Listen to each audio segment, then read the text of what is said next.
আসসালামু আলাইকুম রহমতুল্লাহি ওবরকাতুহু। সম্মানিত দর্শক, ডাকসুর বর্তমান ভিপি জনাব সাদিক কাইয়ুম, তাকে নিয়ে মূলত আজকের এই ভিডিওটি। আর এটি তৈরি করার জন্য আমি অনুপ্রাণিত হলাম মূলত তার একটি ভাষণ শোনার পর। জনাব ওসমান হাদি তিনি আহত হওয়ার পর ডাকসুর পক্ষ থেকে স্বরাষ্ট্র মন্ত্রণালয় ঘেরাওয়ের একটা কর্মসূচি জনাব সাদেক কাইম ঘোষণা করেন এবং সেই কর্মসূচি পালন করতে গিয়ে তিনি সেই মিছিল সহকারে সচিবালয়ের দিকে যান এবং যেহেতু এখন জামাতের খুব সুসময় এবং তিনি জামাতের ভবিষ্যৎ নেতা, ডাকসুর বর্তমান ভিপি, ফলে নজিরবিহীনভাবে সেই মিছিল থেকে তাকে স্বরাষ্ট্র মন্ত্রণালয়ে নিয়ে যাওয়া হয়। স্বরাষ্ট্র উপদেষ্টার সঙ্গে তার বৈঠক হয়। বৈঠকের পরে জনাব সাদিক তিনি একটি সংবাদ সম্মেলন করেন এবং সেই সংবাদ সম্মেলনে স্বরাষ্ট্র উপদেষ্টাকে পাশে দাঁড় করিয়ে তিনি তার পদত্যাগ দাবি করেন এবং তিনি যখন এই কথাগুলো বলছিলেন তিনি ছিলেন নির্লিপ্ত, তিনি ছিলেন ভয়হীন। আর তার পাশে যিনি দাঁড়ানো ছিলেন স্বরাষ্ট্র উপদেষ্টা, সেই ভদ্রলোক ছিলেন অসহায়, দুর্বল, তৃষ্ণার্ত, ভীত এবং সন্ত্রস্ত। তো এই দৃশ্য দেখে আমার কাছে মনে হলো যে জনাব সাদিক কায়েম সম্পর্কে কিছু অ্যানালাইসিস করা দরকার। তিনি সম্ভবত বয়সে আমার যে সন্তান, জ্যেষ্ঠ সন্তান, তার চেয়ে ছোট হবেন। আমার বড় ছেলের চাইতেও তার বয়স অনেক কম হবে। আমি যারা এই প্রজন্মের তরুণ নেতৃত্ব আছেন, জুলাই আগস্ট বিপ্লবের পরে যারা নেতা হয়েছেন, তারা সবাই মোরালেছে আমার সন্তানের বয়সী বা সন্তানের চেয়ে ছোট। ফলে আমি আসলে কখনোই তাদেরকে নিয়ে কোনো নেতিবাচক কথা বলিনি, আগামীতেও বলবো না। সাদিক কায়েম সম্পর্কে আমি কোনো কথা বলিনি। দিস দ্য ফার্স্ট টাইম, এই প্রথম কথা বলবো। কাজে আমি সতর্ক থাকবো যে না আমার কোনো বক্তব্য দ্বারা ব্যক্তিগতভাবে তিনি আহত না হন। এটির মূল কারণ হলো যে তাদের তারুণ্য, সেই তারুণ্যের অনেকগুলো সম্ভাবনা আছে আগামীতে এই দেশকে এগিয়ে নেওয়ার জন্য। হয়তো তাদের দৃষ্টিভঙ্গি, তাদের চালচলন, তাদের জীবনের গতি, তাদের কথাবার্তা নিয়ে আপনার আপত্তি থাকতে পারে, কিন্তু তাদের ইতিবাচক দিকগুলো নিয়ে যদি আলাপ আলোচনা করেন এবং খুব সুকৌশলে তাদের সমালোচনা করেন, তাহলে হয়তো তাদের সেই অগ্রযাত্রা যাত্রা দেশ এবং জাতির কল্যাণের জন্য অব্যাহত থাকবে। আদারওয়াইজ কেবলমাত্র নেতিবাচক সমালোচনার কারণে অনেক সম্ভাবনা নষ্ট হয়ে যায়।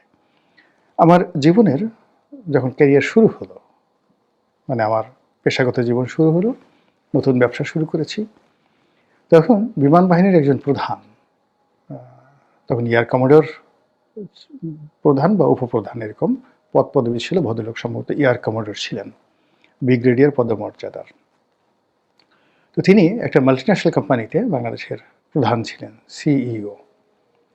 তা আমি ভদ্রলোকের সঙ্গে দেখা করলাম তার কোম্পানির সাথে আমাদের একটা ব্যবসা বাণিজ্যর যে প্রস্তাবনা সেটা নিয়ে। তো ভদ্রলোক আমার কথা শুনলেন এবং তখন তার সঙ্গে দেখা করতে পারাটাই সম্ভবত air commodore mister Azhar, still I could remember his name, air commodore Azhar. তো তিনি হংকংয়ের একটি কোম্পানি, শিপিং কোম্পানি, সেই কোম্পানির সিইও ছিলেন। তো তার সঙ্গে আমার দেখা হলো, আমি অনেকক্ষণ কথাবার্তা বললাম এবং এতটা কৃতজ্ঞ ছিলাম যে ভদ্রলোক গোগ্রাসে তিনি আমার কথা শুনছিলেন। তো প্রায় 1 ঘন্টা যাবৎ আমি বকর বকর করতেই থাকলাম, তিনি শুনলেন এবং মুচকি মুচকি হাসলেন। তো একটা সময় বললাম যে স্যার, আমার কি কোনো ভুল হয়েছে, আপনি হাসছেন কেন? তো তিনি তখন আমাকে বললেন যে মাই বয়, এটা 91 বা 92 সনের ঘটনা। তো উনি বললেন যে মাই বয়, ইউ আর এ ম্যাজিক বয়। আমি তোমার মুখের যে মুচকি হাসি দিয়ে কথা বলার যে ধরন, এটা খুব এনজয় করছিলাম।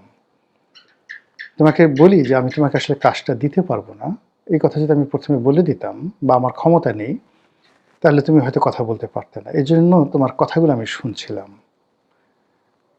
আমি তোমাকে একটা কথা বলতে চাই যে জীবনের কোনো মুহূর্তে, কোনো অবস্থাতেই তোমার যে এই যে স্মাইলিং ফেস, হেসে, হেসে কথা বলার যে ধরন এবং প্রকৃতি, এটা তুমি বন্ধ করো না। পৃথিবীর কোনো শক্তি তোমাকে কখনো স্টপ করতে পারবে না। ঠিক এই কথাটি উনি আমাকে বলেছিলেন। এরপর তিনি আমাকে সম্মান জানিয়ে চেয়ার থেকে দাঁড়িয়ে আমাকে বিদায় জানালেন এবং ওটা আমার জীবনের এত বড় একজন মানুষের কাছ থেকে জীবনের প্রথম এই মাত্রার সম্মান। তো এরকম আরও বহু মানুষের কাছ থেকে সম্মান পেয়েছি এবং সম্মান যখন আমি পেয়েছি তখন আমার কাছে মনে হয়নি যে আজকে আমার জীবনের যে বাস্তব অবস্থা এরকম আমার জীবনে আসতে পারে। কিন্তু ওই যে বড় মানুষগুলো তারা কিন্তু আমাকে ওই সময়টিতে ইতিবাচক কথাগুলো বলেছিলেন বলেই আমি অনেক কাজ করার সুযোগ পেয়েছি, সাহস পেয়েছি। তো এই কারণে তরুণ সম্প্রদায়ের প্রতি আমি সবসময় খুব যাকে বলা হয় আবেগপ্রবণ থাকি এবং তরুণরা যেন আমার দ্বারা আহত না হন সেই ব্যাপারে সর্বদা চেষ্টা করতে থাকি। সাদিক কায়ুম ভিপি হয়েছেন, ডাকসু ভিপি হয়েছেন। আমি যেহেতু কখনো ভিপি হতে পারিনি, তো ভিপি হলে কেমন লাগে, তারপরে ভিপিদের কি হয় ইত্যাদি বিষয়গুলো আমি ওইভাবে বলতে পারবো না। তবে সাদিক কায়ুম যা হতে চান, তিনি যাকে বলা হয় এমপি হতে চান, আমি তো সে এমপি হয়েছি। তিনি মন্ত্রী হতে চান, আমি মন্ত্রী হইনি, বাট আমার হওয়ার সুযোগ এখনও আছে আর অতীতেও ছিল। ২ নম্বর হলো যে তিনি ধনসম্পদ অর্জন করে সুন্দর একটি সুখী জীবনযাপন করতে চান, সেটা আমি অর্জন করেছি। একটা মানুষের এই বাংলাদেশের প্রেক্ষাপটে যতটুক সম্মানজনক জীবিকার জন্য দরকার আল্লাহ সবই দিয়েছে। তো কাজেই তাকে নিয়ে আমি কথা বলতে পারি, অনেকগুলো কথা বলতে পারি। প্রথমত তিনি এখন যেখানে আছেন এই জায়গাতে তার যে উপস্থিতিটি এটি অভিনব। ইতিপূর্বে এইভাবে আসলে ডাকসুর ভিপি পদে কেউ তার মতো আসেনি। বিশেষ করে এত তরুণ বয়স, আমি জানি না এখন তার বয়স আর নুরুর যখন ভিপি হলেন তার বয়স এই দুয়ের মধ্যে কে বেশি বয়সে তরুণ। ২ নম্বর হলো যে তার মুখে সবসময় যে একটা হাসি থাকে, এটা খুবই উৎসাহব্যঞ্জক এবং হাসির সময় তার গালে টোল পড়ে, এটা আরও মারাত্মক। মানে বিশেষ করে মেয়েদের প্রেম, তারপরে সমাজে প্রতিষ্ঠা লাভ করা, খ্যাতি অর্জন করা। আপনি শাহরুখ খানের কথা চিন্তা করেন, গালে টোল পড়া ছেলে কিন্তু খুব অল্প হয়। মেয়েদের গালে টোল পড়ে, অনেক মেয়েদের গালে টোল পড়ে, কিন্তু ছেলেদের গালে টোল পড়ে এবং আকর্ষণীয় হাসি, দাঁত, ঠোঁট, চোখ এবং যাকে বলা হয় মুখের ওই যে অভিব্যক্তি যেটি সাদিক কায়েমের আছে, এটির সঙ্গে আপনি দিলীপ কুমার অথবা শাহরুখ খানের যে হাসি অভিব্যক্তির চিন্তা করতে পারেন। এরপরে যেটা হলো যে তিনি এসেছেন একটি প্রান্তিক জনগোষ্ঠী থেকে এবং প্রত্যন্ত অঞ্চল থেকে, একটি পাহাড়ি অঞ্চল থেকে, সম্ভবত খাগড়াছড়ি ওখান থেকে। তার জীবনের যে বিবর্তন, ইসলামী ধারায় তিনি শিক্ষা অর্জন করেছেন, মাদ্রাসায় পড়েছেন, সেখান থেকে ঢাকা বিশ্ববিদ্যালয়ে এসেছেন। তো সেখান থেকে এসে যে প্রক্রিয়াতে তিনি এই জায়গাতে পৌঁছে গেছেন, এটি বাংলাদেশের সাদিক কায়ুম ছাড়া অতীতে কারো জীবনে এরকম ঘটনা ঘটেনি এবং সম্ভবত আগামীতে এরকম ঘটনা ঘটবে না। তিনি শৈশব থেকে ছাত্র শিবির করতেন। ঢাকা বিশ্ববিদ্যালয়ে এসে নিজের পরিচয় গোপন করে ছাত্রলীগের মধ্যে তিনি ঢুকে গিয়েছিলেন এবং ওই অবস্থাতে বিশ্ববিদ্যালয়ের ছাত্ররূপে তিনি প্রধানমন্ত্রী শেখ হাসিনার খাস কামরায় ঢুকে যেতে পেরেছিলেন এবং প্রধানমন্ত্রী শেখ হাসিনার সঙ্গে তার ছবি রয়েছে। তো ছাত্র অবস্থায় এতটা নিখুঁত অভিনয়, এতটা সাহসিকতা এবং এতটা অনবদ্য নৈপুণ্য আমার তো কল্পনাই করা যায় না। আমি তো একেবারে মানে বিসমিল্লাহি আমি ধরা পড়ে যেতাম, 1 মিনিটের মধ্যে আমি ধরা পড়ে যেতাম। তো সেক্ষেত্রে পুরো জমানা সাদিক কায়ুম আওয়ামী লীগের পুরো জমানাটা যেভাবে তিনি কৌশলতা দিয়ে, কর্মকৌশলতা দিয়ে, বুদ্ধিমত্তা দিয়ে, প্রজ্ঞা দিয়ে তিনি আওয়ামী লীগের মধ্যে, ছাত্রলীগের মধ্যে বিলীন হয়েছিলেন, এইরকম ঘটনা বাংলাদেশে ইতিপূর্বে কখনো ঘটেনি। এটি হয়তো মিস্টার পুতিন কেজিবির অভিজ্ঞতা নিয়ে বলতে পারবেন।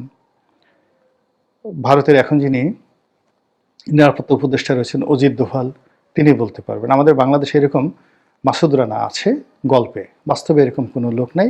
কিন্তু মিস্টার ভ্লাদিমির পুতিন অথবা অজিত দোভাল, তারা বিভিন্ন সময় গোয়েন্দা কর্মে তারা যে পারঙ্গমতা দেখিয়েছেন, সাদিক কায়েমের সঙ্গে এই তার যাকে বলা হয় একমাত্র তুলনীয়।